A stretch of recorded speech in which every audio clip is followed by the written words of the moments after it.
Well, hello there, boys and girls. It's the Gypsy back at it again. I've been out for a while. I've been dealing with family issues. Might as well do a video now because I feel like doing it. Like I always say in my other videos, if I don't feel like doing that, I'm not gonna do it. But now I feel like doing it. Might as well fucking do it. So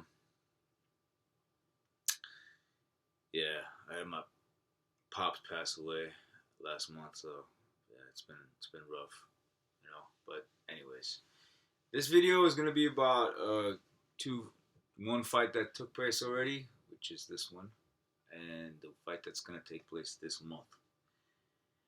And I just watched this fight. Surprisingly, I watched the highlights of this fight. I never really got the chance to watch it because I was dealing with what I said about what happened last month with my pops. Anyways, he's in a better place. Anyways, let's not talk about that. This is a boxing channel, and I'm gonna keep it boxing. So in this fight, bro, I mean, I saw a lot of praises for Teofimo Lopez. Like he's so great. He's truly great. He beat Loma, which he truly did. I do believe that he beat Loma. The only guy that truly beat Loma, not Salido. This is the guy that beat Loma, but you gotta understand, he's a good boxer, not a great boxer. I don't value Tio as a great boxer. I value Tio as a good boxer. He beat a smaller man that was wary of his punching power and also had a shoulder issue. Very highly likely that he had a shoulder issue based on what we saw with Nakatani and then after that and all that kind of stuff. But mainly because I think he was wary of the power. But even if you are wary of the power, man, you're losing 7 rounds straight. If you're Lomachenko, you should have done something, right? I think there was a shoulder issue, and obviously he did have a surgery after that. But this fight, he's this guy, Tio. I mean, I picked Taylor to win this fight, either by stoppage or by decision. I really didn't know what was gonna happen. But obviously, Tio won the fight. Tio won this fight, but it's when I scored the fight, bro. This fight could have gone either way. Yes, he had at the later part of the fight, he had the eye catching, hurting Taylor and all that kind of stuff part, and they automatically assumed, oh, he dominated. But the beginning of the fight, Taylor was the one beating him up. You see the bruises on his face? That happened in the beginning of the fight, and you don't even see. I don't know which round this is that this picture is taken, but if this is the beginning of the fight, then obviously what I'm saying stands still, true. Both these guys get busted up pretty quickly. Neither one is like, I don't know, Canelo or even Golovkin. Um, I'd probably say more like Canelo, the guys that don't get busted up. Even Golovkin gets busted up, and they're pretty easily marked up. And Taylor was beating them up for the first 3 rounds. I gave it to Taylor. The fourth round could have gone either way, even though I think Taylor landed better shots. I was super generous when I gave the rounds that I gave. Uh, uh, the ones that are obvious, obviously Tio took, but the ones that were, shit, I don't know, it can go either way. I was super generous and I still gave it to Tio. That's how I ended up with 7-5. So this fight could have been a draw. It could have gone Taylor's side. It could have, even though obviously the A side was Tio. The A side was Tio, man. The ref was completely on Taylor's ass, even when Taylor wasn't doing something wrong. You know what I mean? He was playing a little bit dirty.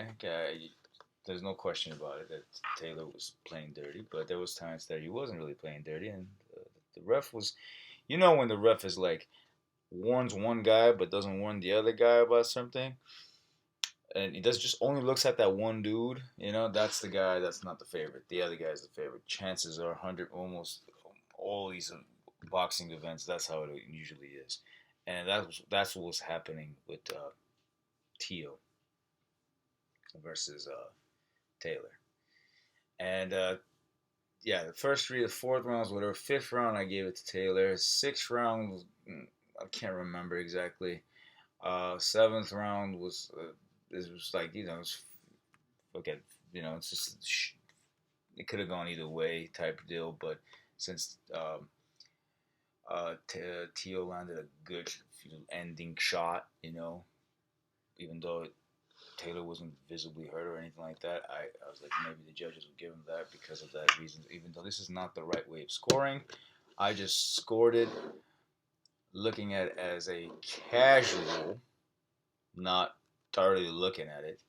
And I'm telling you right now, man, out of the 7 rounds that I gave Tio, 3 of those rounds could have gone to Taylor.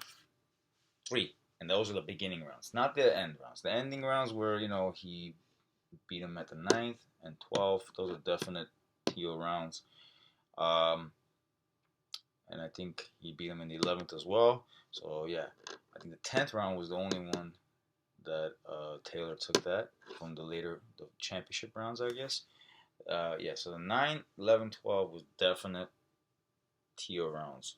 And there was another one that was probably pretty close. I would say clear Tio, but there was 3 rounds in the beginning. Like number 4 was one of them. And then I can't remember whether it was the 6th or 7th. That or 6th and 7th, or one of the two, or either, or I can't remember exactly. Those could have gone to Taylor because he outlanded him, he bullied him, all that kind of stuff. I think from the 8th round up is where Taylor's thing, dehydration issue from cutting down all that weight, and the uppercut that Tio landed on him, a few, kind of fucked him up in the process. Either way, this fight was very close, and I don't know what the fuck you guys looking at saying this fight was a dominant performance by Teofimo Lopez. This was not a dominant performance by Teofimo Lopez. This was, at the end of the fight, he showed dominance, but it was not a dominant performance. It wasn't like he beat him 9-3, that kind of stuff, or 8-4. I'm telling you, man, out of 7 rounds I gave him, 3 of those rounds could have gone and out to Taylor, which means that this fight could have gone either way. It could have gone either way. Unlike Catterall, that actually beat Taylor. That's the only guy that legitimately beat Taylor. Kambosos, obviously, I picked Kambosos to beat Tio, and he gave him a nice ass whooping. A smaller man. That should have been Loma that was supposed to do that to him, but yeah, Kambosos was just a bad matchup, and now he's calling out Haney. It's hilarious. I think Haney's gonna beat Teofimo Lopez pretty comfortably. I'm not a hater of Teofimo Lopez. I'm just a realist, bro. This dude is not, and they call him great, bro. You know why he's retiring? Why he pretended to retire?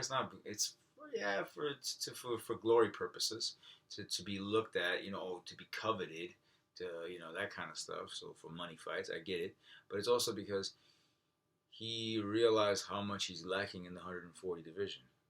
Fighting Taylor, he's lacking big time, and this is a Taylor that is washed. It's not the Taylor of the where he used to be, where he beat Postal and he beat Prograis and all those guys. This is a washed Taylor. This is not a great Taylor that he fought. And the same thing with Lomachenko. Lomachenko was not at his best when he fought Tio. And when he wanted a rematch, guess what? Tio never gave it to him. I guarantee you, this fight should also be requested for a rematch as well. Kambosos was also another fight that he should have rematched. Kambosos, he would stay far away from because it's just a horrible matchup for Tio. This is why I don't have no respect for fucking Tio. He should have rematched Lomachenko. He should have rematched Kambosos.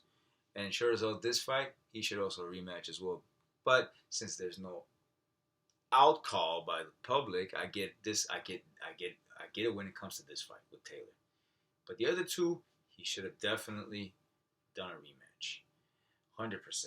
And how can you respect? You know, it's the same thing like me respecting Haney. How the fuck can I respect Haney, bro? Like the motherfucker should be doing a rematch against Lomachenko. You know, and like this fast. Same thing with Golovkin. When I was a Golovkin fan, should have rematched Deverenchenko, right? This guy should have, at least with Golovkin, it should be maybe one guy, maybe one fight he should have rematched, and that was Deverenchenko. This dude, Teofimo, should be rematching fucking Loma and Cambosis. Two guys, and maybe even this dude, if there was less casuals or people that don't know what the fuck they're looking at. It's more like saying that fucking he dominated Taylor, which was not the case. The later parts of the fight, he dominated. But at the beginning of the fight, he was getting busted up, and you can see it in his face. You can even see, rewatch the fight. It's on YouTube. You can see it. He's the one getting fucking fucked up, you know? And he lands one good shot. Meanwhile, he's getting jabbed and hooked to the face and the body more, than, anything he's landing back by multiple times. Anyways, but this fight, man, I could have, if I was the judge, maybe I could have just easily gave it a draw, or just as easily gave it to Taylor. But I just don't see myself giving it to Teo. As I said, I judged this fight by giving 3 out of the 7 rounds that I gave him. 3 out of the 7, just being soft for fucking for Teo, just being kind to Teo, which you shouldn't be. But I'm trying to go by the majority, what people majority say. I'm just trying to say that much. Just say like, oh yeah, Teo definitely won. Okay, I'm giving those rounds. Let's see if that makes a difference, bro. It's 7-5. That's a dominant performance. It's a close fight, bro. It could have been a 6-6. It could have been, a 7-5 for Taylor. It wouldn't make a difference. Anyways, whatever. I had picked Taylor to win this fight, but Taylor was way past his best, and so was Loma. And you cannot call Teo a great fighter. You just can't. This doesn't happen. He's not a great fighter. He's just a good fighter. Great fighters. Lomachenko. That's a great fighter. You know what I mean? Shit. Skill for skill, maybe Terrence Crawford. We're going to talk about. Yes, Terrence Crawford. Canelo. Even Errol Spence is great. He has yet to completely prove it, but he is great from the eye test. Dimitri Bivol is a great fighter. Arthur Bieterbiv is a great fighter. These guys. Canelo, yeah, a lot of haters. Canelo's a great fighter. I love watching Canelo's fights. Shit, even Tyson Fury is great, even though his resume doesn't really stick out so much like Errol Spence's. You know what I mean? Yeah, these are great fighters, or soon to be greater, or Hall of Famer type fighters. You know what I mean? But the one thing is for sure, Canelo is the number one when it comes he is already a Hall of Famer in my book. It shouldn't be, even if he retires right now, he's a Hall of Famer. Anyways, let's not even talk about this fight no more. Let's talk about this fight. Spence versus Crawford. Oh yeah. This fight, man. Okay? Let me tell you something about this fight. Initially, very beginning, very beginning, I had Errol Spence, I think. Leaning on Errol to beat Terrence. And then what happened was I saw some power from Terrence Crawford. And I was like, man, this kid got punching power, And then I picked him to beat Sean Porter by stoppage, and he did. And I was like, oh man, Errol's ducking him, right? He's ducking him. He don't want that smoke. I'm not too sure now.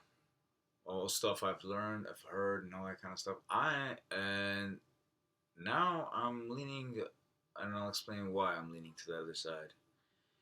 Uh, because Crawford, man, he fought a guy. His last fight, David Avanesian, right? He fought that dude. That guy was.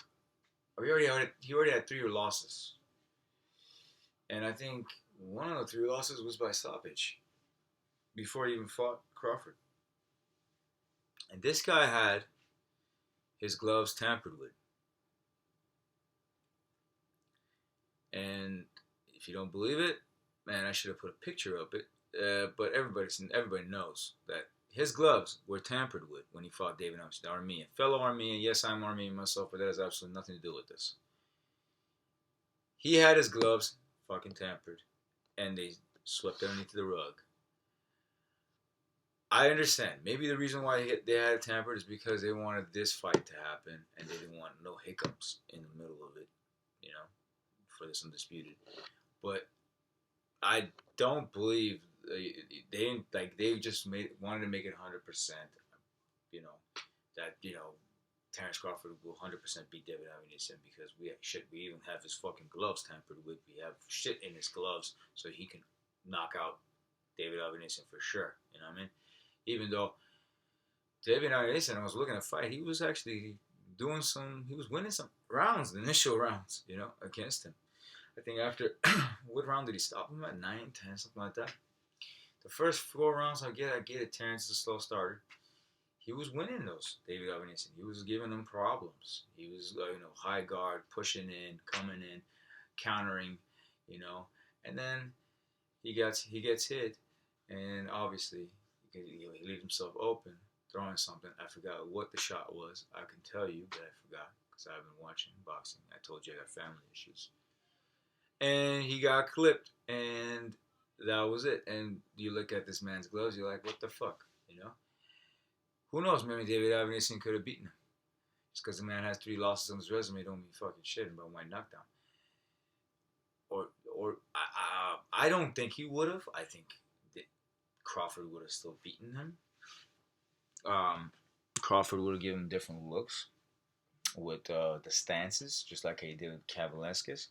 He switched up his stance, and that's what actually threw Cavalescas off, because Cavalescas was doing a number on Terrence Crawford until somewhere, I don't know, in the mid rounds, he switched his stance on. Well, Cavalescas' back is on against the ropes, and he's been dropped already, which they didn't count it as a knockdown. I'm talking about Terrence Crawford being dropped, and he was wary while pushing in. He was wary coming in, fighting, putting the pace on, putting the pressure on Cavalescas. He twisted his stance in that one specific spot. His legs, Cavalescas, that is, he didn't know where to position him. And since he didn't know where to position him, he gets clipped left and right, boom, boom, boom, and that's where Cavalescas starts to deteriorate, and Terrence Crawford starts to take over, and it's over for Cavalescas. Same thing with David Avanesian. Could have been the same situation, but that didn't take place because he didn't need to. His gloves were already fucking tampered with.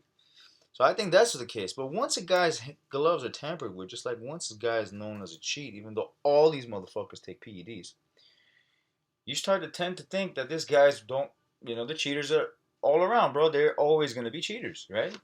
You're always going to think that Terrence Crawford, what's to stop him? If he did that to David Avanesian, he could have done that to any other opponent, right? Am I right? Am I right? I mean, I'm a fan of Terrence Crawford, bro, but after that shit, I don't know if I'm, he lost a lot of, stock with me. I don't give a shit about the other fan base. He lost a lot of stock. Why would you do that, bro? Like, against who?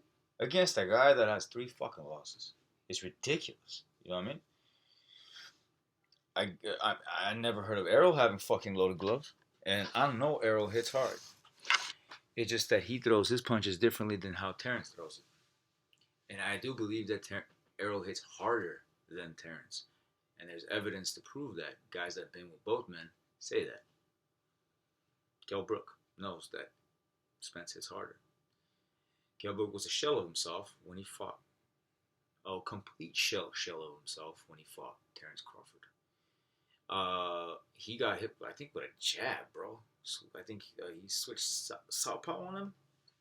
And the jab, a really good jab, don't get me wrong, but some of the jabs that Errol landed on their fight with him, with Kell Brook, was ridiculous. I mean, that didn't stop Kell Brook automatically.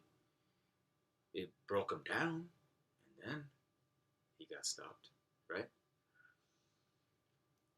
So when they talk about resumes and who's got the better resume, who's got the better, well, maybe let's just say who's got the better names, who's got the better opponents and all that kind of stuff.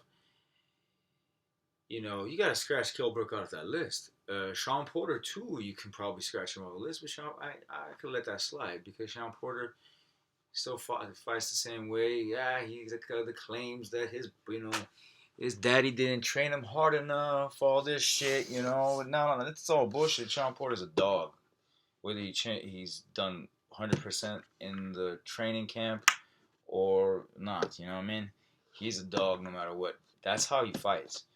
And the way he fought against Terrence Crawford, he fought in a way, you know, that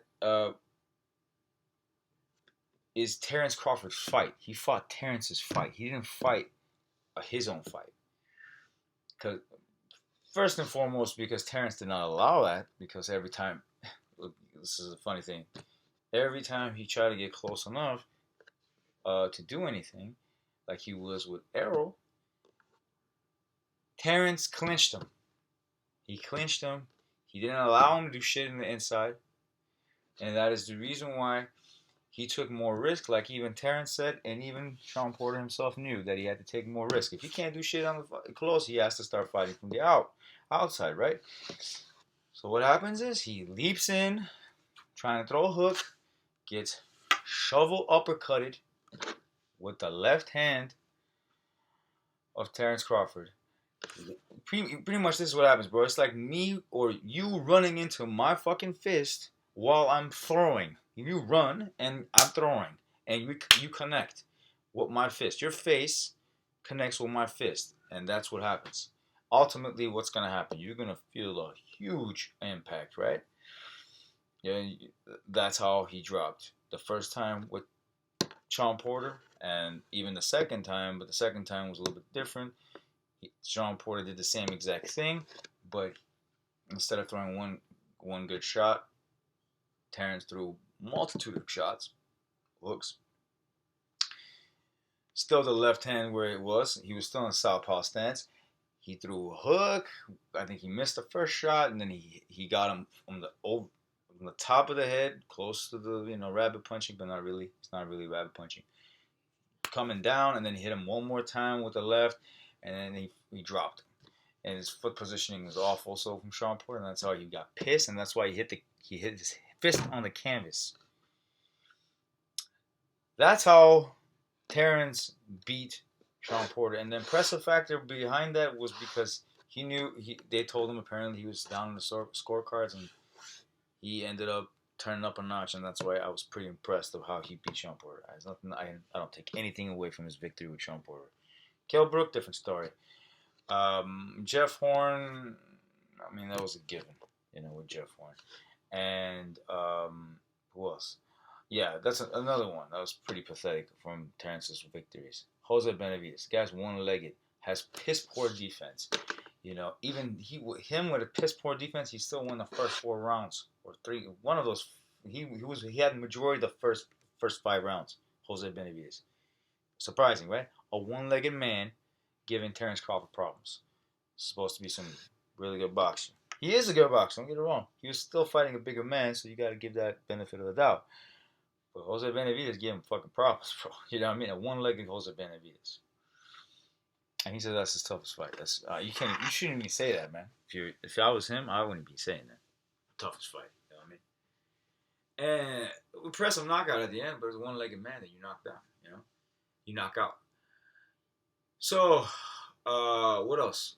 Sean Porter, Kell Brook, Amir Khan. Don't even mention it. Chinny ass Amir Khan. Don't even. And he was still Amir Khan was way past his prime. Who else is worthy of mentioning that Terence Crawford has fought?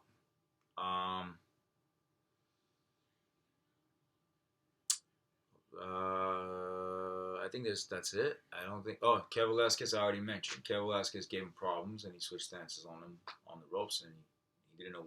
Kev Velasquez didn't know where to position his feet at that moment in time because it was, he was already getting pressured. He was mentally always slowly getting broken down because he was nervous of when Terence was throwing the pressure at him, not because Terence was having great success. He wasn't. When he switched stance, I guess the nervous energy of Cal Velasquez got to him. When he switched stance, boom, boom, and next thing you know, Cal Velasquez is completely, slowly getting bled out because he don't know how to respond to Terence Crawford. That's what happened. He got his nerves got to him. That's what happened with Cal Velasquez. His nerves got to him. But does not mean that he could have beaten Terence. No, I don't think so. Yeah. Terence, between Errol and him, has the better foot movement. And ultimately, when you have the better foot movement, in a lot of ways, you are the better boxer. But not by much when it comes to Errol. Not by much, like people think. He's got better foot movement, got better ability to adjust. And he's much better as a southpaw than he is as an orthodox. He is not that good as an orthodox fighter, even though he has finished guys off on orthodox stance. He's naturally a southpaw guy that likes to switch it up based on his opponent and fight orthodox as well. Okay? So, that's who Terence Crawford is. Now, when we go to Errol Spence, Errol, when he fought Sean Porter, Let's go with the first fight. Let's talk about Kell Brook. He fought Kell Brook, a way better Kell Brook. A Kell Brook that was much more menacing, much more difficult to fight. A Kell Brook that didn't, yes, he got stopped by Golovkin, but he never got dropped by Golovkin. He got his orbital bone broken, but he never got dropped. His confidence was high, even though he's got his eye broken. He came in thinking that Errol was nothing compared to him. And that level of confidence goes a long way. He came in, but he drained himself to get to 147. Yes, he went up 2 weight divisions to fight Golovkin, so he had to come down and fight Errol that way. But he was a way better Kell Brook. A way, way better Kell Brook. You know what I mean? A jab is not gonna make him shy away, or get hurt and all that kind of stuff. Unlike Terence, who had fought him when both of his eyes were broken and fixed up and everything, and he was a shell of himself. His will was nowhere near the same as he was when Kell fought Golovkin or Errol. You know what I mean? Either one of those two. That's the first guy we're talking about. And what happened to him? He broke him down, annihilated him. And Errol Spence, that is. He crushed him, He's crushed his will. And that's why Kell Brook is never the same. Okay, that's Kell Brook. But that's not Errol Spence's best win. Second one, Sean Porter. I'm gonna say which one after I mention all these the key fights that he's had. That's worth mentioning. Not Mikey Garcia. Mikey Garcia was too slow. Strong kid, dude. Too slow. Major disadvantage with reach and height. Even though he was a very durable dude, Mikey Garcia. So scratch Mikey Garcia out of there. He did try. He went defensively at the end because mid to end he went defensive because every time he tried to do something, Errol's jab was there to fuck it all up. Errol has one of the best jabs, if not the best jab right now in boxing.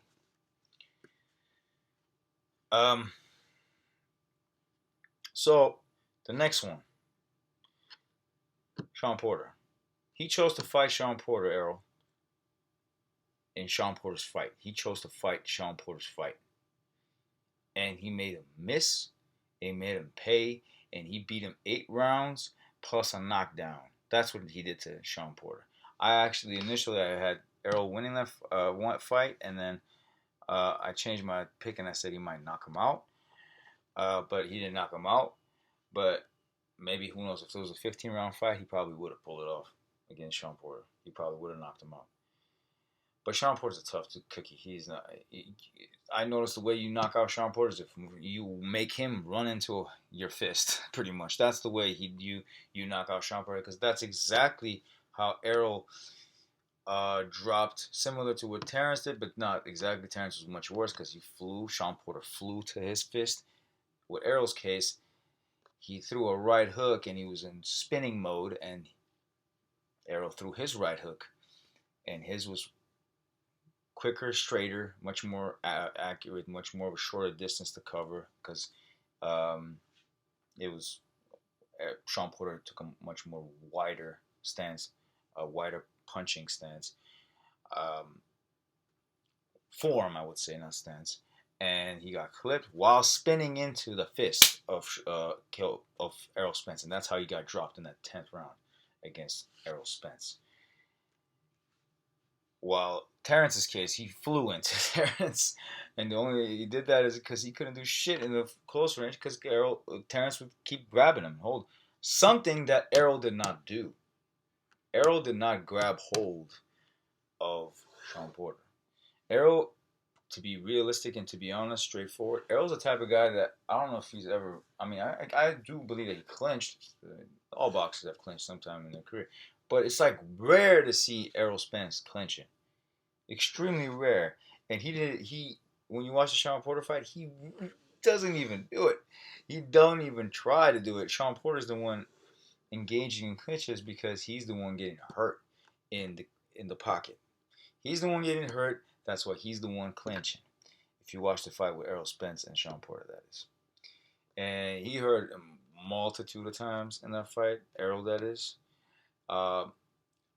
He won. I mean, he was making him miss. Some of the things that he was doing, making him miss inside the pocket, was like damn near Matrix, bro. Like the movie Matrix, not Lomachenko Matrix, but damn near. Like, he was making him miss in that pocket, like ridiculous, bro.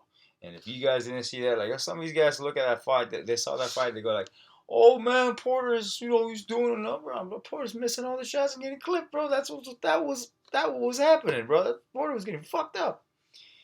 And he was holding on every time he got hurt, and that's what kept him going from round 1 to 12 against Errol Spence. You know what I mean? That's what kept him going. That's that. That's Sean Porter fight for you when it comes to Errol Spence. And he clearly won that fight, and they were, the haters be haters. Danny Garcia, he fucking annihilated Danny Garcia. Like, I picked him to win. The only fights that I picked against Errol Spence was Kell Brook. And shit, I picked him against Mikey Garcia too, because I felt like Mikey Garcia, based on how he fought against Kell Brook, I was like, maybe he could counter, he could catch him in and all that kind of stuff. It was a stupid idea picking Mikey Garcia over Errol Spence, but and Ugas was one of them, So Ugas, Mikey, and Kell Brook. Anyone else, I've never picked against Errol, and I'm not gonna do that for this fight as well. I'm gonna say Errol is gonna win this fight, and I'm gonna tell you how. Before we get to that, let me say the other fight, the major fight, the best victory on Errol Spence's resume, that's better than any victory that Crawford has on his resume, any victory, is Jordanis Ugas. Yeah, why? Sean Porter beat Jordanis Ugas. Sean Porter did not beat fucking Jordanis Ugas. Jordanis Ugas was winning that fight, got robbed. That was a robbery. I've watched that fight twice, 3 times. I haven't watched it recently. Years back, every time I looked at it, I saw Ugas winning that fight. 9-3, 8-4, whatever way you want to fucking score that fight. It was even a 7-5 at worst. Ugas won that fight. between Sean Porter. They just gave it to Sean Porter because Sean Porter had a better name. A-side type shit. Just like how they gave Salido over Loma. Same shit. No difference. The Loma beat his ass. You know, he got a bunch of low blows that shouldn't be even counted. And he still, even if you count the low blows, he was still getting his ass whooped. So, yeah. Ugas is the best victory on. And Ugas himself has never been stopped. Like, just like how Sean Porter had never been stopped. But got stopped by fucking Terrence Crawford, right? Ugas has never been stopped. But that's the thing, man. One guy stopping another guy while the other guy doesn't stop him doesn't mean shit. Tommy Hearns fought Roberto Duran. Roberto Duran got stopped by Tommy Hearns in 2 rounds. But Roberto Duran fighting before that fight, Roberto Duran fought Hagler, went 12 rounds with him. What Hagler do to Tommy Hearns, we all know. 4-round stoppage, destroyed him, annihilated him. Great fucking fight in that first in 4 rounds, but it was, you know, clear victor. Marvelous Marvin Hagler, rest in peace. You know, that don't mean shit. You know, who stopped who at this point? I mean, that's how I looked at it too. I was like, oh, you see, Sean Porter stopped, so you know he got stopped by Terrence Crawford. Oh, Terrence is gonna definitely no. Something that Errol brings to the table that Terrence is gonna have a very, very hard time dealing with. Now that we clear up the fact that who has a better resume, no one that Terrence has on his resume is better than Jordanis Ugas. No one. Bar none. No one. Find it. Prove it to me. He don't have one. He don't have one. He don't have a person that is better than Jordanis Ugas. His resume, he's got undisputed. Yeah, in that way he's better. He's undisputed. Yeah, he was a champion at 135, undisputed at 140, and he's a champion at 147. In that sense, yeah, you could probably say. But and like, who's he fought? There's nobody that he has better than Jordanis Ugas. And if I'm not mistaken, Jordanis Ugas beat him in the amateurs. He beat Crawford in the amateurs. Anyways, let's put that aside. One thing, like I was saying before, that makes Errol Spence have an edge, a huge edge, over Terrence Crawford. Besides that, they're very close in skill level. And punching power, I would favor Errol Spence. One thing that favors him more than anything else is his punch volume, specifically with his jab. And that, along with his durability, his chin, he's never been dropped. They say he's a weight bully and all that kind of stuff, but he definitely, in my opinion, has one of the best chins in boxing, Errol Spence. When a guy's never been dropped throughout his entire career, like Canelo, like Golovkin, like Errol Spence, you know, you gotta understand that guy has a chin on him, right? All these boxers are human. They make mistakes. No matter how great they are, they're gonna make one mistake. Something's gonna happen. Even Andre Ward got dropped in his career, right? It's gonna happen. You can't fight that shit. One day you're gonna make one little mistake. You're gonna clip in the right spot. You're gonna drop. This man's never been dropped. So who are you gonna say has a better chin? A guy that got hurt by Gamboa, which I could let that slide because that was in 135. But 147 got dropped by Cav Velasquez. Who's Cav Velasquez? You think Cav Velasquez would have been? You think he would have dropped Errol Spence? Even when the shots that he landed? Fuck no. Ugas got 3 clear fucking shots. 2 clear shots on Errol Spence, and because Errol's like, oh, where's my fucking mouthpiece? I think I dropped my teeth. That kind of stuff. And he gets hit fucking twice. He didn't get dropped by that shot. Keep in mind, Ugas is a guy that kept Sean Porter away because of his power. Sean Porter didn't want nothing to do with it. Nothing to do with it. And, but the fight with Pacquiao, he was a close fight. I edged it out to Ugas. I gave it to him. Even though I didn't really have a horse in that. I didn't know who was going to win that fight between Ugas and Pacquiao. I didn't really have anybody that I picked for that fight. But Ugas definitely beat Pacquiao by a close fight. He beat him. But Sean Porter levels below Pacquiao, even though old Pacquiao. Levels below Pacquiao, right? Levels below Pacquiao, and in skill and experience and speed as well, and a lot of things. And that was a close fight. And size-wise, I don't think Pacquiao is that far away from Sean Porter. You think Sean Porter's going to beat? So Sean Porter is better than Pacquiao. Even this old Pacquiao that was decent. You know what I mean? That beat Thurman. Come on, bro. Let's be real. All right? Because they both have similar styles. And they're both small men, both small reach, explosive type fighters. Same styles, but Sean Porter is like the poor man version of Pacquiao. That's what he is. A poor, not so accurate, far from accurate compared to Pacquiao. High volume puncher that doesn't clinch, is a clean operator in close range. And Ugas beat him by 1 round or 2. And what did Errol do to that dude? He broke him. He broke that dude. He didn't put him in the dirt, but he fucking broke him. You know what I mean? I don't think Ugas will ever be the same. So yeah, durability factor goes to Errol Spence, not Terrence Crawford. Durability is Errol Spence, just like how Tank Davis said. It's like they both got cannons, but one guy has a glass shield in front of him, the other one has a metal shield. Who's gonna win?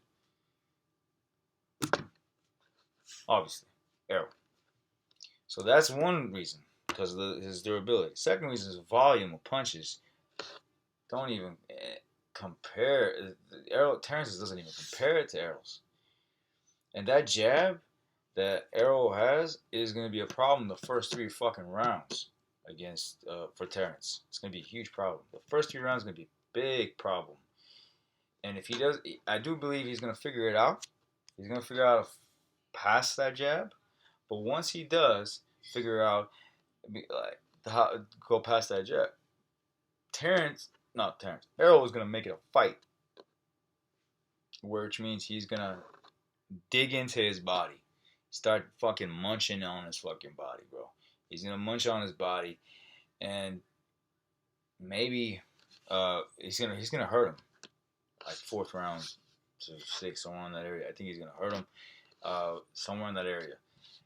Terrence might have moments where he's going to have success, where he might win. Out of the first 6 rounds, maybe 1 or 2. You know what I mean? He's going to win. And then,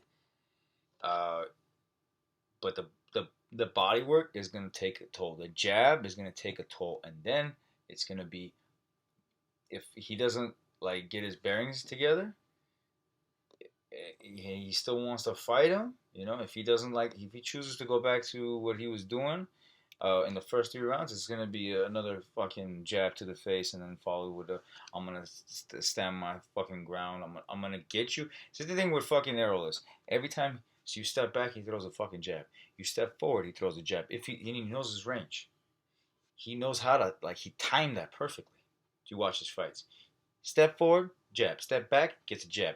He times that so good. And with these guys, when they fight, there's going to be a bunch of feint games with Errol and with Terrence.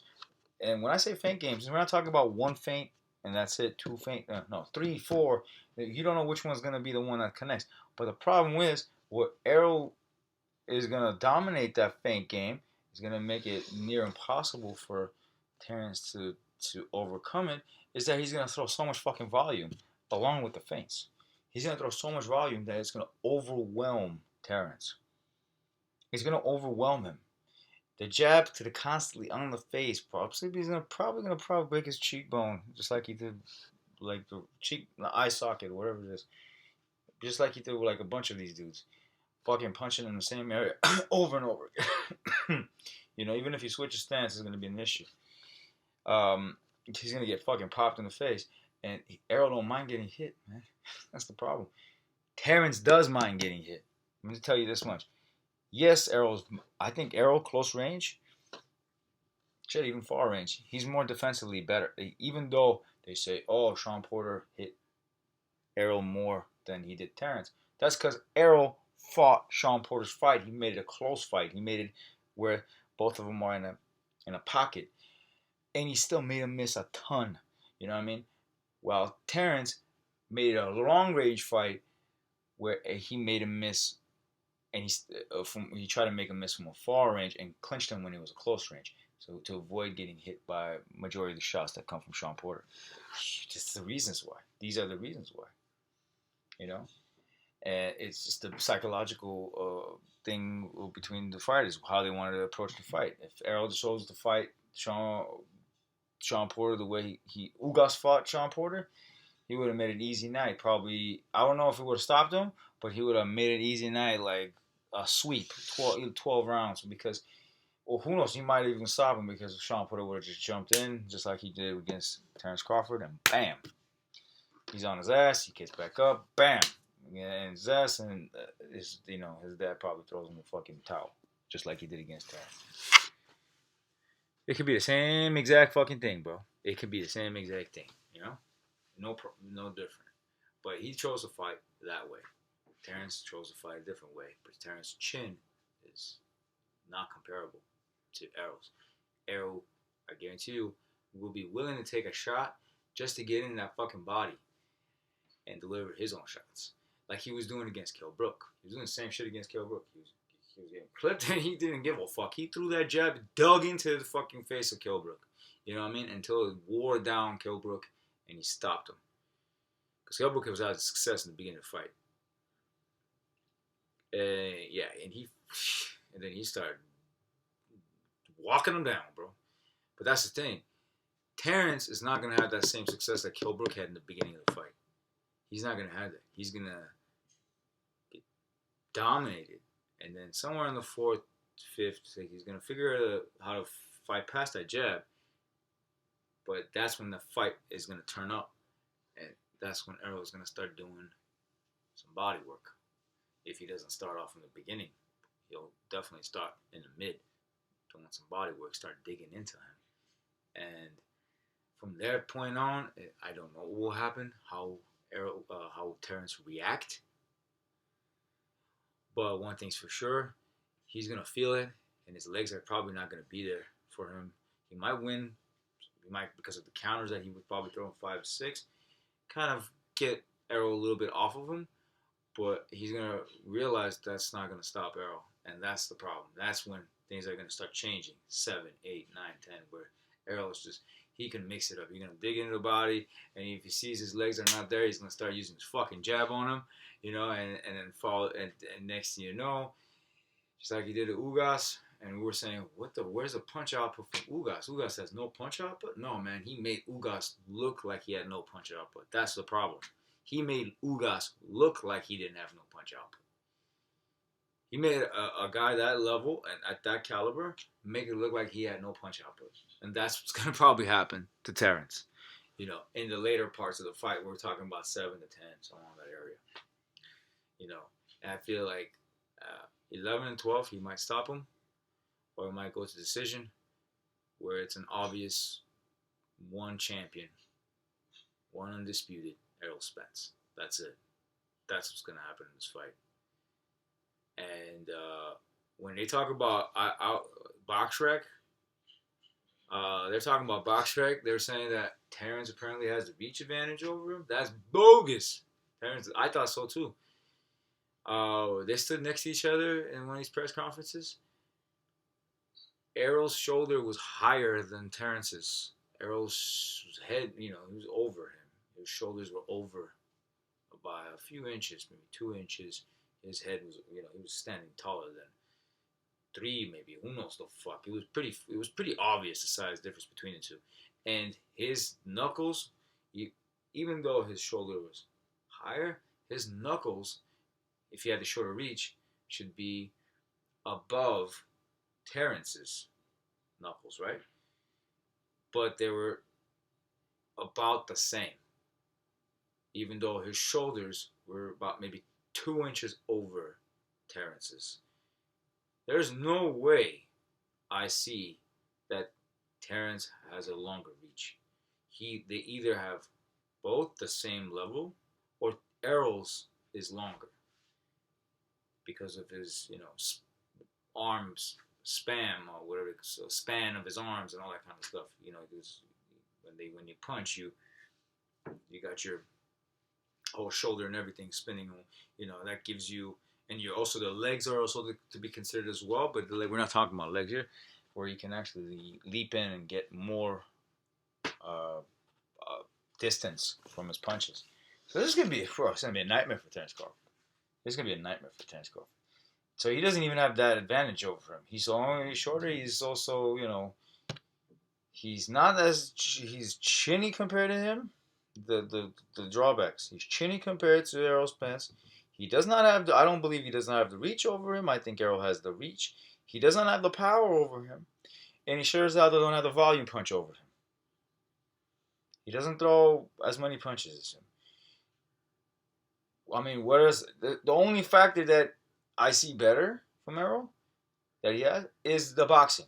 He is a better boxer slightly because of how he puts his where he puts his foot positioning, how instinctively he knows where to throw these punches.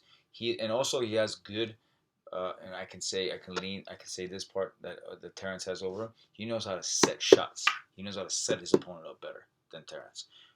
Than Errol Spence. That's it. But that is not going to help you out if your guy that you hit in does not phased and he throws multiple punches and it's not like he's going to miss all them shots. You know what I mean? He's going to keep landing and landing and landing until he just breaks you down. He has no respect for you. That's what he's banking on. That's what Errol's banking on. That's why he keeps saying this fight's going to be a war of nutrition, and he knows that war of nutrition he's the one who has it more than he does. He knows it. He's gonna dig into him and he's gonna get him out of there, or he's gonna win pretty obvious on the scorecards because from like the 6th round up it's gonna be all Errol. 6th round up it's gonna be all Errol. Maybe Terence has moments of glory here and there. I pick Errol, and my prediction is that I pick Errol. Yeah, and Tio's fight, my first my first shit, my first fight that happened before that I didn't make a video on even for prediction. I picked Taylor. That fight could have gone either way, bro. And Tio ain't no great. Stop with the bullshit. Tio is not great.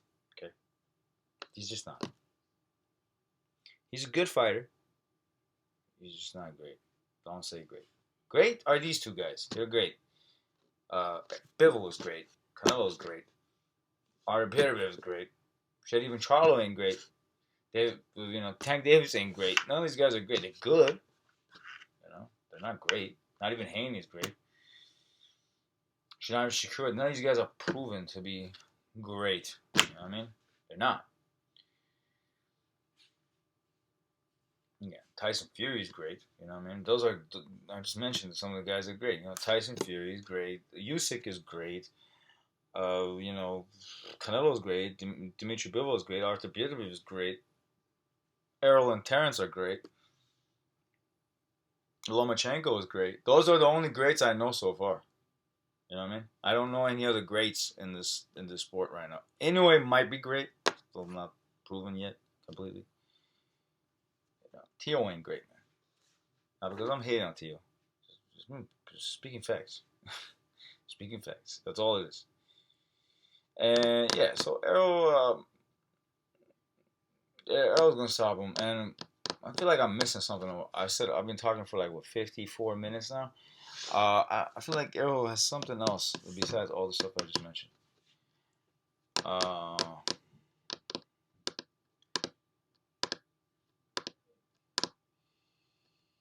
Yeah. Yeah, Errol sometimes does lose focus. That's how he lost the fourth. The first round he lost against Sean Porter was the 4th round, where he started doing low blows on him. And the reason why he does low blows is not because he does intentionally, but it's not because of that. It's because when the guy has guard up protecting his body, he's so famished of attacking the fucking body that he doesn't give a fuck. He's trying to go around the elbow, and he ends up hitting the fucking, giving you a low blow. He did the same thing to Campo, Sean Porter, I think Kell Brook too. That's his main flaw that he does. You know, that's it. Yeah. And who knows? He might do that to Terrence Crawford as well. But the dog, who's got the bigger dog? I'm telling you right now, the bigger dog, who's got dog in him, like Tio said. The bigger dog belongs to Errol Spence. Errol Spence, no question. You know, you just have to look at the Cal Velasquez fight and how what kind of dog he has in him. He's got the better skill, ever so slightly, in certain things. And I mentioned foot a little bit better with the foot, better at setting up traps than Errol. But Errol's also pretty good at setting up traps too, but not at that level. Like Terrence is great on that level. Errol's good on that level. There's a difference. But that's not what's going to make the difference of the fight. What's going to make the difference is volume punching, power punching, jab, digging to the body. That's what's going to make the huge and the durability. One of the major factors in boxing is durability. You know, you can do one guy could be better than the other guy, but if he's more durable and more willing to win, has more will to win, you know, he could just go in there fucking chin tucked down, just throwing punches until he just fucking wears his opponent down and fucking gets him out of there. Exactly. He just gets him out of there. Wear him down to the point where, you know, and see, like, oh, well, what makes you think that fucking Terrence can get wore down? Because people, you know, you look at his fights. He can get wear down, bro. And the funny thing about it is, supposedly these two sparred each other. I've heard. But I already picked Errol before I even found out about this. That Errol had wore him down and probably even stopped him in sparring. But whether that's true or not, I don't give a fuck. That's not what made to make my decision in the fight. That's not what made my decision. And I made my decision months ago that I'm picking Errol. I think in my last video I said it. To beat him. Errol should be the one beating him. Not an easy fight. No way, no how. But the way Errol's going to put the beating on him is going to make it look like it's easy. But it's not. That's the difference. You know. That's my prediction. That's all I got to say. Gypsy, now talking to you guys all, you know what I mean? And, sayonara, suckers. That's all I can say.